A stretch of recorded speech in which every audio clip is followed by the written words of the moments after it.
पश्चिम बंगाल के सियासी रण में वार पलटवार का दौर अब अपने चरम पर है। मुख्यमंत्री ममता बनर्जी ने प्रधानमंत्री मोदी के मन की बात को युवाओं को भ्रमित करने वाला करार देकर एक नया मोर्चा खोल दिया। राज्य की सत्ता पर काबिज होने के लिए बीजेपी और टीएमसी दोनों ने ही अपनी पूरी ताकत झोंक दी है।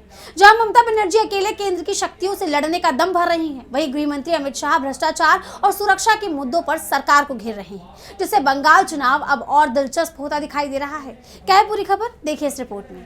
पश्चिम बंगाल विधानसभा चुनाव के सियासी मैदान में जुबानी जंग तेज हो गई है।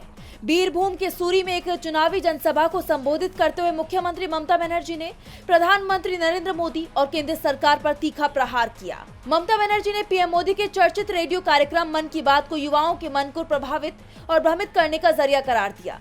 जनसभा में ममता बनर्जी पूरी तरह आक्रामक अंदाज में नजर आई। उन्होंने तृणमूल कांग्रेस की बड़ी जीत का दावा करते हुए कहा कि भाजपा दिल्ली की तमाम ताकतों का इस्तेमाल कर ले, लेकिन बंगाल उसे स्वीकार नहीं करेगा। टीएमसी आगामी चुनाव में 226 से अधिक सीटें जीतेगी। आज केंद्र सरकार और 19 राज्यों की ताकतें मेरे खिलाफ एकजुट हो गई हैं, लेकिन मैं आम लोगों के हक के लिए अकेले लड़ रही हूँ।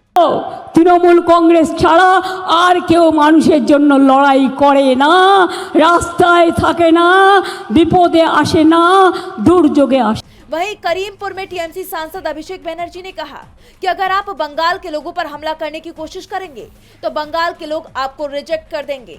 अगर आपको लगता है कि आप पैसे यानी फंड रोक सकते हैं तो 4 मई को बंगाल के लोग आपको वोट बॉक्स के जरिए सजा देंगे। अब जहां ममता ने बीरभूम में प्रचार किया तो वहीं बीरभूम में ही भाजपा की तरफ से केंद्रीय गृह मंत्री अमित शाह ने प्रचार किया।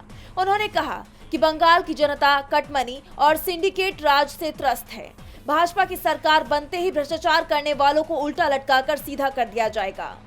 सिंडिकेट वालों को उल्टा लटका कर सीधा करने का काम भारतीय जनता पार्टी की सरकार करेगी।